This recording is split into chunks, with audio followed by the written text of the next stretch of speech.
जय हिंद दोस्तों, मैं संदीप। स्वागत है आपका हमारे चैनल न्यू टॉपिक स्टूडी पर। आज हम बेसिक केमिस्ट्री का पार्ट 2 पढ़ेंगे। अगर आपने बेसिक केमिस्ट्री का पार्ट 1 नहीं पढ़ा है तो उसको जाकर आप पढ़ लीजिए। बेसिक केमिस्ट्री के पार्ट 2 में आज का जो टॉपिक रहने वाला है, देखिए दोस्तों, रासायनिक नाम से रासायनिक सूत्र कैसे बनाएं और रासायनिक अभिक्रिया को कैसे करें, रासायनिक समीकरण को कैसे संतुलित करें।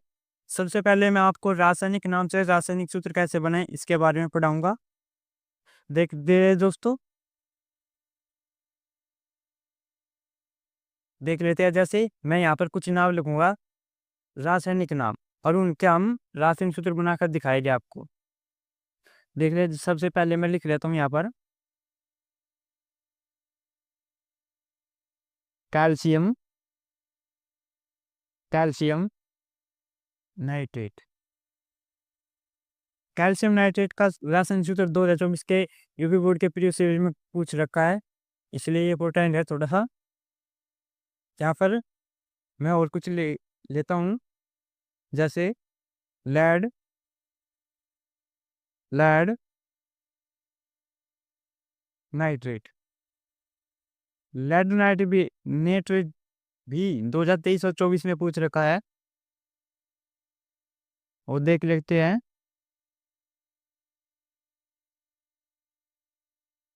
सोडियम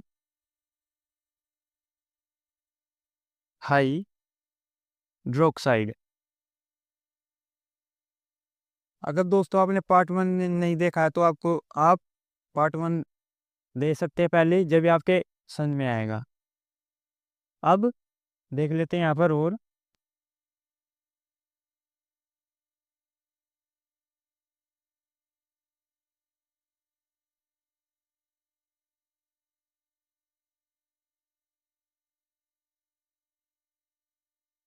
क्योंकि पार्ट 1 में मैंने दोस्तों सभी के सिंबल क्या होते हैं, संयोजकता क्या होती है, उसके बारे में बता रखा है।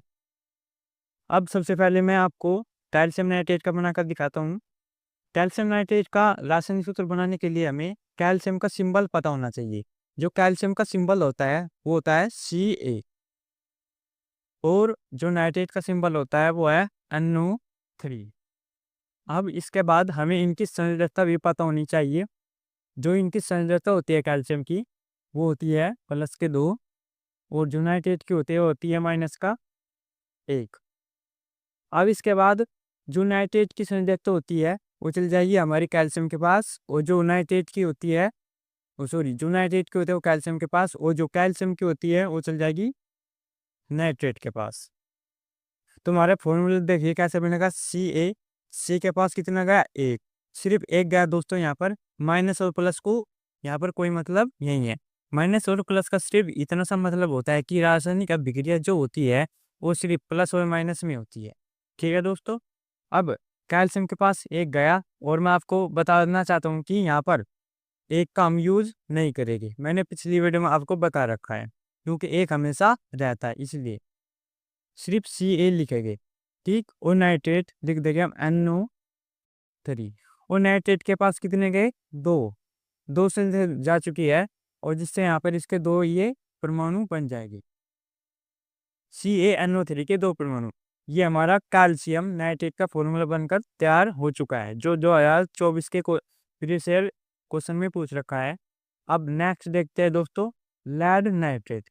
लेड नाइट्रेट का सिंबल होता है, देखो लेड का सिंबल होता है Pb, और जो नाइट्रेट का सिंबल होता है अभी मैंने बताया NO3।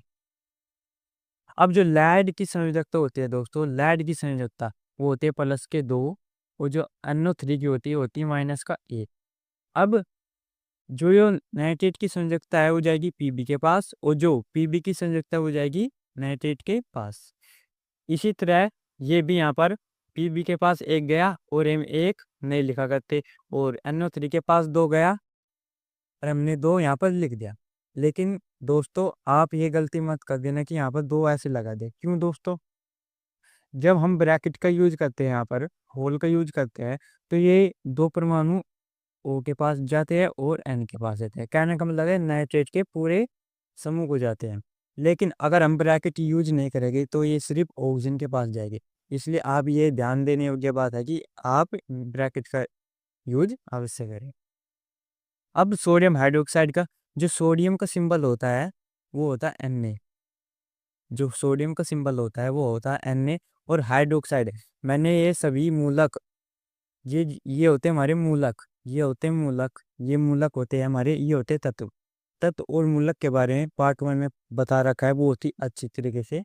आप उनको जाकर उनकी संयोजकता और उनका सिंबल याद कर सकते हैं। अब जो सोडियम का सिंबल होता है वो Na होता है, जो हाइड्रोक्साइड का होता है वो होता है OH। क्या होता है? OH। अब जो Na की संयोजकता होती है, मतलब सोडियम की संयोजकता होती है प्लस का 1, जो हाइड्रोक्साइड की होती है माइनस का 1। अब एक तो जाएगा सोडियम के पास और एक जाएगा हाइड्रोक्साइड के पास।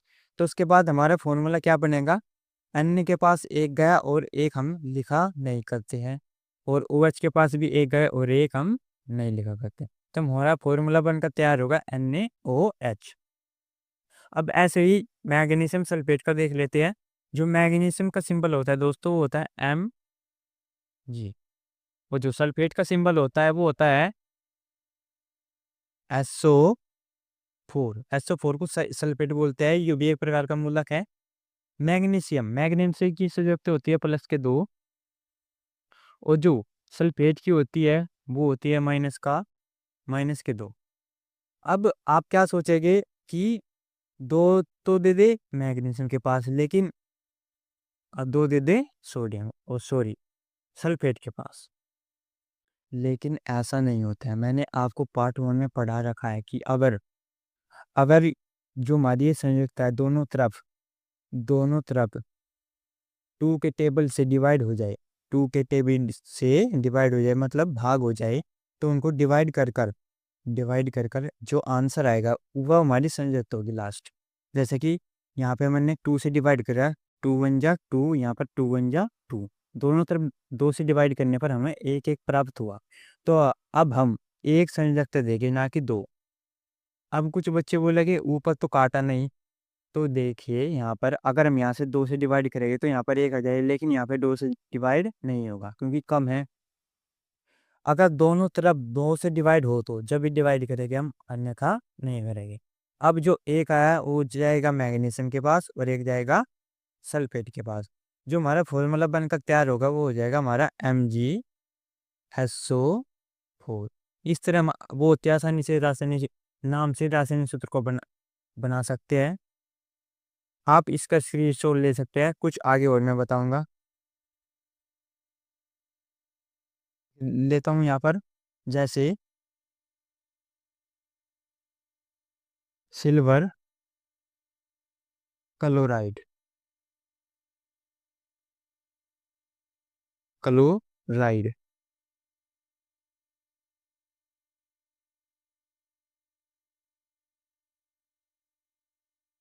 Zinc chloride,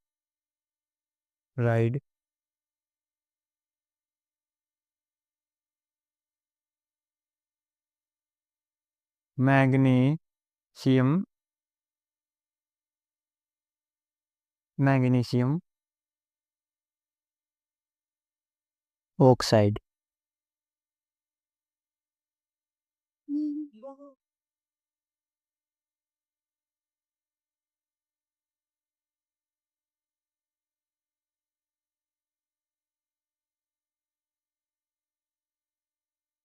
calcium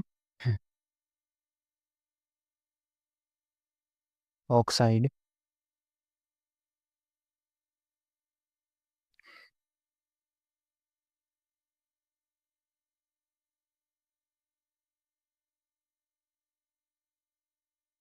potassium chloride,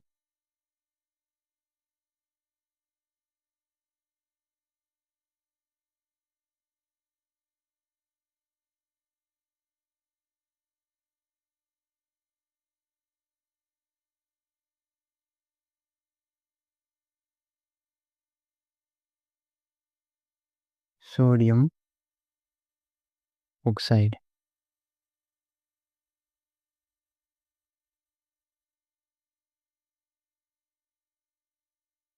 देखिए दोस्तों, अब हम सिल्वर क्लोराइड सिल्वर क्लोराइड का फॉर्मूला बनाने के लिए हमें सबसे पहले सिल्वर का सिंबल पता होना चाहिए, जो होता है Ag।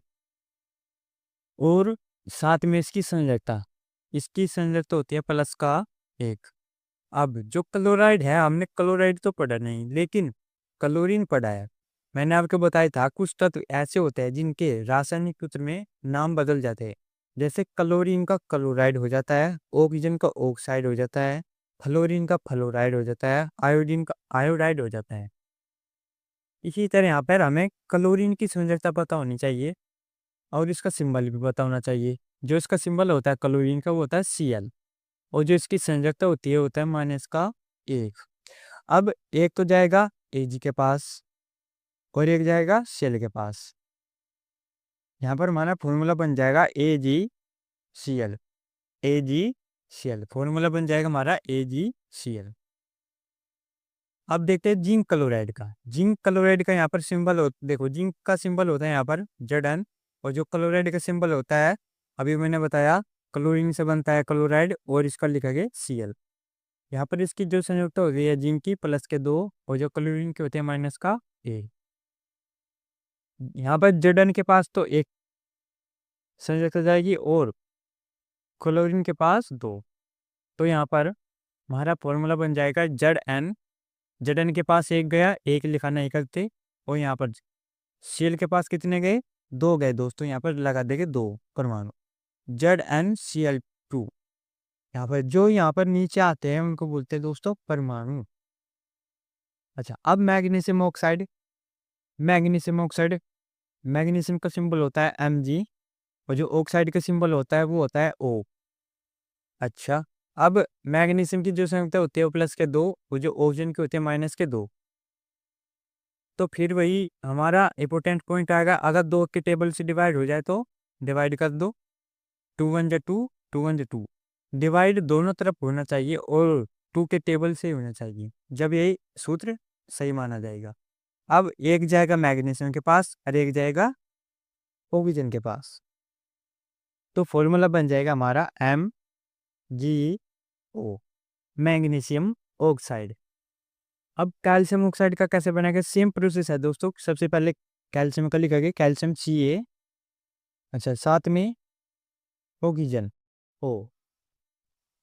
यहाँ पर तो मैं सिर्फ रफ कार्य कर रहा हूँ, इसलिए सिर्फ O लिख रहा हूँ, लेकिन मैं आपको बताना चाहता हूँ कि अगर आप रासायनिक सूत्र बनाकर दिखा रहे हैं प्रदर्शित कर रहे हैं, तो यहाँ पर Cl को Cl2 लिखेंगे और O को O2 लिखेंगे, क्योंकि ये द्विपरमाणु गैसें होती है।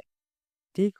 अब कैल्शियम की जो संयुक्त होती है प्लस के 2 और इसके माइनस के 2, 2 से डिवाइड हो जाएगा, 2 1 जा 2, 2 1 जा 2, और एक एक संयुक्ता हम दे देंगे दोनों को, यह बन जाएगा CaO, कैल्शियम ऑक्साइड।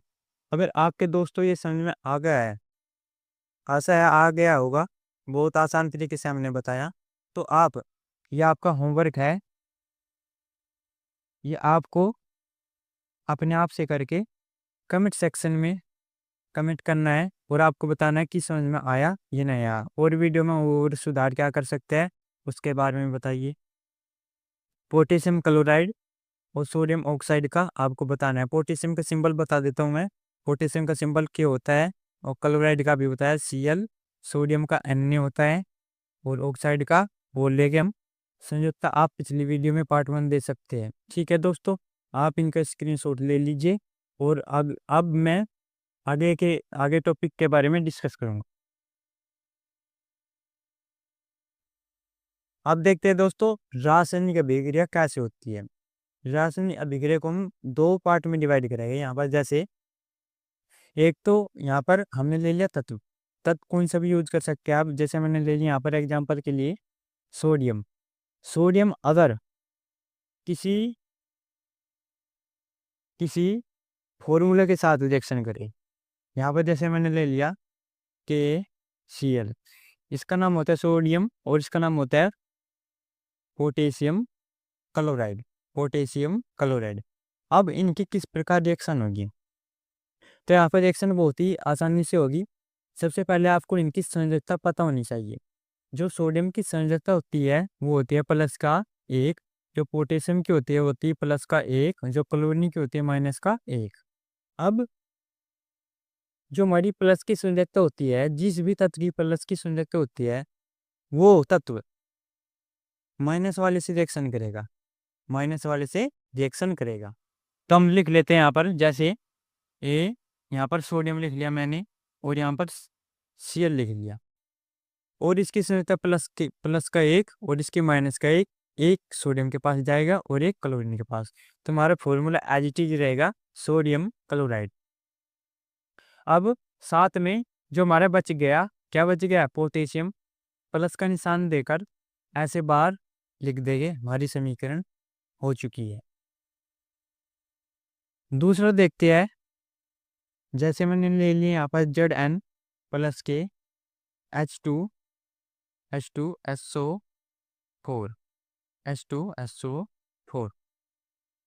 अब यहाँ पर देखिए सेम वही प्रोसेस, जिंक की संयोजकता लिखेंगे सबसे पहले, जिंक की प्लस के 2 होती है और हाइड्रोजन की प्लस की 1 होती है और सल्फेट की होती है माइनस के 2, और जिसकी संयोजकता प्लस में है वो रिएक्शन करेगा माइनस वाले के साथ, ठीक है।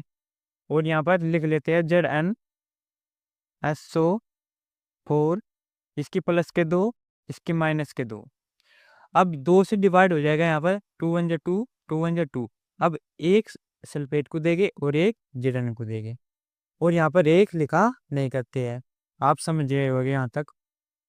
तो हमारा फॉर्मूला बन जाएगा जिंक सल्फेट प्लस में क्या बच गया, हमारा हाइड्रोजन बच गया।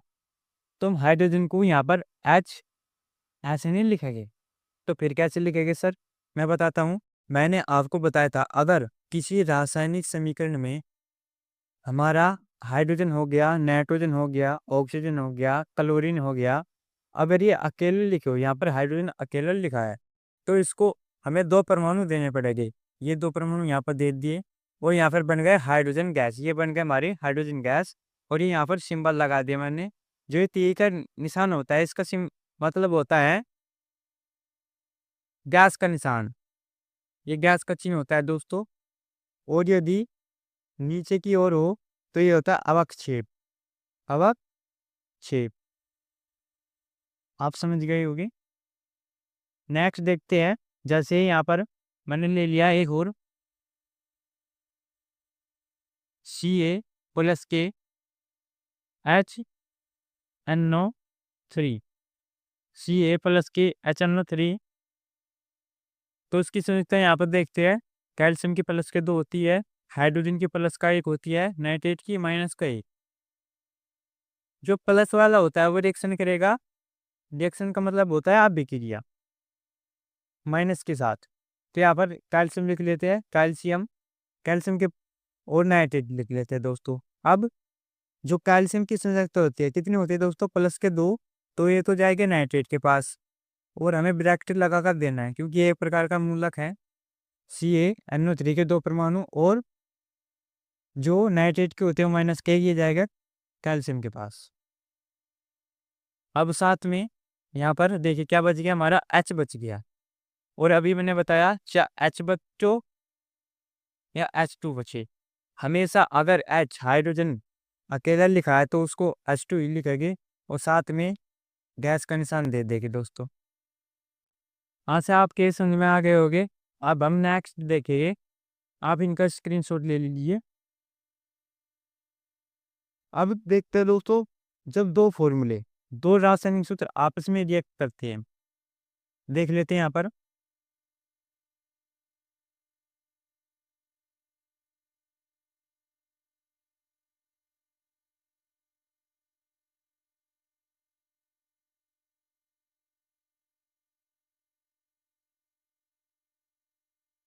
इसका नाम होता है दोस्तों जिंक नाइट्रेट, और इसका होता है पोटेशियम क्लोराइड। इसको होता है जिंक नाइट्रेट और इसका पोटेशियम क्लोराइड। अब सबसे पहले हमारा स्टेप है, सेम प्रोसेस होता है, सेम प्रोसेस। सबसे पहले लिखेंगे जिंक की संयोजकता प्लस के 2 होती है, और जो नाइट्रेट की संयोजकता होती है माइनस का 1, और जो पोटेशियम की संयोजकता होती है प्लस का 1, और क्लोरीन की होती है माइनस का 1। अब सेम प्रोसेस, जो प्लस की संयोजकता वाला तत्व है हमारा, वो रिएक्ट होगा माइनस वाली संयोजकता तत्व के साथ। तो ये अभिक्रिया करेगा हमारा Cl के साथ। सबसे पहले यहाँ पर इसकी संयोजकता प्लस के 2, इसकी माइनस का 1, एक जाएगा Zn के पास, एक लिखा नहीं करते हैं, और 2 जाएगा Cl के पास, जिससे हमारा फॉर्मूला बन जाएगा ZnCl2। ZnCl2। साथ में देखिए यहाँ पर NO3 बच गया और पोटेशियम बच गया है। ये प्लस तो चाहिए, आपस में रिएक्ट करेगी, ये आपस में रिएक्ट करेगी। लेकिन यहाँ पर मैं बताना चाहता हूँ कि आप NO3 को पहले मत लिख देना। क्यों मत लिख देना? ध्यान रखिए 99% केसों में 99% केसों में जो हमारी रासायनिक अभिक्रिया होती है उसमें जिसकी संयोजकता प्लस में होती है उस तत्व को पहले लिखते हैं, उस तत्व या मूलक को पहले लिखते हैं। यहाँ पर हमारा प्लस में पोटेशियम है, सबसे पहले हम पोटेशियम को लिखेंगे। यहाँ पर पोटेशियम को लिख दिया मैंने के, और फिर बाद में लिखेंगे NO3। यहाँ पर होते हैं इसकी प्लस का 1 और इसकी माइनस का 1, एक जाएगा पोटेशियम के पास और एक जाएगा नाइट्रेट के पास, और हमारा फॉर्मूला बन जाएगा कि NO3 पोटेशियम नाइट्रेट। आशा आपको दोस्तों समझ में आ रहा होगा। अब नेक्स्ट देखते हैं।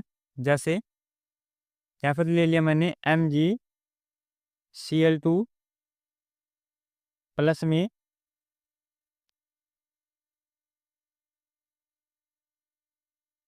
CaSO4। जो इनका रासायनिक नाम होता है देखिए मैग्नीशियम क्लोराइड, और इसका होता है कैल्शियम सल्फेट। ये किस प्रकार रिएक्ट करेगा यहाँ पर देख लेते हैं। जो मैग्नीशियम की संयोजकता होती है वो होती है प्लस के 2, जो क्लोरीन के होते हैं माइनस का 1, यहाँ पर कैल्शियम के होते हैं प्लस के 2 और सल्फेट के होते हैं माइनस के 2। आपका ऐसे लग रहा होगा कि बहुत देरी से रिएक्शन हो रही है, लेकिन जब आप खुद करेंगे वो होती जस्ट 10 सेकंड के अंदर आपकी रिएक्शन कंप्लीट हो जाएगी। ठीक है दोस्तों, अब बताइए, आप मन में विचार करिए कौन सा तत्व किसके साथ रिएक्ट करेगा। जो हमारा मैग्नीशियम है वो उसकी रिएक्शन होगी हमारी सल्फेट के साथ, क्योंकि प्लस की संयोजकता माइनस वाले के साथ जाएगा, और जो माइनस वाला है वो करेगा रिएक्शन प्लस वाले के साथ। सबसे पहले हम Mg लिख लेते हैं यहाँ पर Mg, और साथ में रिएक्शन किसके साथ होगी दोस्तों? SO4 के साथ। SO4 इनकी संयोजकता प्लस के 2 माइनस के 2 से डिवाइड हो जाएंगे दोनों, तो इसलिए एक एक संयोजकता आएगी दोनों पर, इसलिए हमारा फॉर्मूला बन जाएगा MgSO4। और साथ में दोस्तों यहाँ पर देख लेते हैं क्या बनेगा। यहाँ पर देखिए Cl बच गया, हमारा Cl बच गया है, और Cl देखिए यहाँ पर Cl2 लिखा है, कुछ दोस्त बोलेंगे कि ये Cl2 क्यों नहीं लिखा। ये नू नहीं लिखा है दोस्तों, क्योंकि ये जो 2 है ये मैग्नीशियम के है, इसलिए यहाँ पर आए हैं। हमें सिर्फ Cl लिखना है यहाँ पर। तो सबसे पहले जिसकी संयोजकता प्लस में होती है उसको लिखेंगे। हमने लिखी यहाँ पर Ca और साथ में Cl, और अब इनकी संयोजकता लिखेंगे। कैल्शियम के होते प्लस के 2 और Cl के होते माइनस के 1, एक जाएगा कैल्शियम के पास और 2 जाएंगे Cl के पास, जिससे हमारा फॉर्मूला में जाएगा CaCl2 कैल्शियम क्लोराइड। अगर आपके समझ में आ रहा है दोस्तों तो आपको मैं एक होमवर्क देता हूँ घर के लिए। यह आपका होमवर्क है, सभी को करके कमेंट सेक्शन में कमेंट करना है।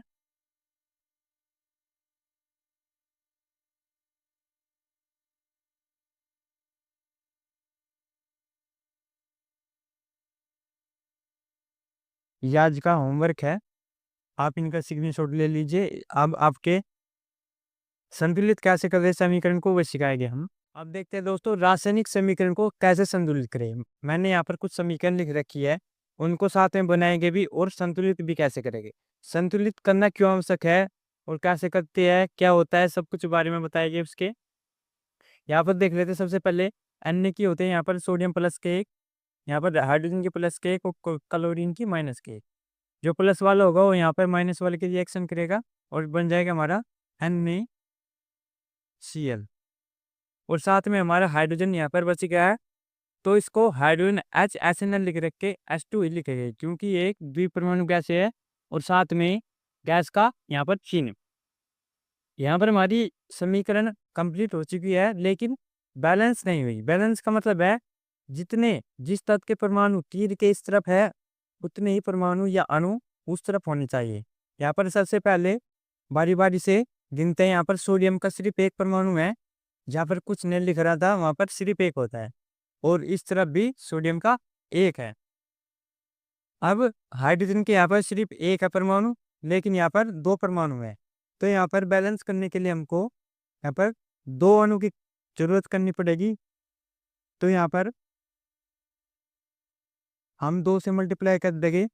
जब हमने यहाँ पर 2 से मल्टीप्लाई करी तो ये 2 हाइड्रोजन के पास भी गए और 2 क्लोरीन के पास भी गए, इसलिए हमारी यहाँ पर क्लोरीन 2 हो गए, लेकिन यहाँ पर सिर्फ क्लोरीन 1 है। तो इसको बैलेंस करने के लिए हमको यहाँ पर 2 रखने पड़ेंगे। जब यहाँ पर 2 क्लोरीन कर दिए तो यहाँ पर सोडियम भी 2 हो गए, तो इसलिए हमको 2 यहाँ पर सोडियम रखने पड़ेगी। अब नेक्स्ट देखते हैं, यहाँ पर पोटेशियम की जो संरचना होती है प्लस का 1, कैल्शियम की प्लस के 2, यहाँ पर माइनस के 2।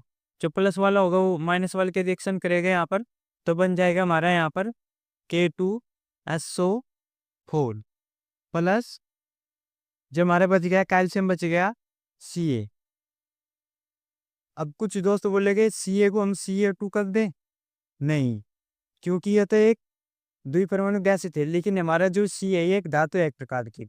मैंने लिखवा रखा है कौन कौन से तत्व को हम H2 की फॉर्म में लिखेंगे, Cl2 को लिखेंगे और ऑक्सीजन को लिखेंगे, कैल्शियम को यहाँ पर नहीं लिखेंगे। अब बैलेंस करते हैं। यहाँ पर पोटेशियम का यहाँ पर 1 है और यहाँ पर 2 है, तो उसके लिए क्या करेंगे, यहाँ पर 2 हमारे पास पोटेशियम हो गए। अब सल्फेट को देखते हैं। सल्फेट यहाँ पर 1 है, यहाँ पर भी 1 है, और कैल्शियम 1 है, यहाँ पर कैल्शियम भी 1 है। हमारी ये समीकरण बैलेंस हो चुकी है। अगर दोस्तों आपके ये समझ में आ गया है तो ये आपका होमवर्क है, ये आपको घर से लाना करके, और आप इनका स्क्रीनशॉट ले लीजिए। इसके बारे में थोड़ा सा और बताएंगे हम आपको।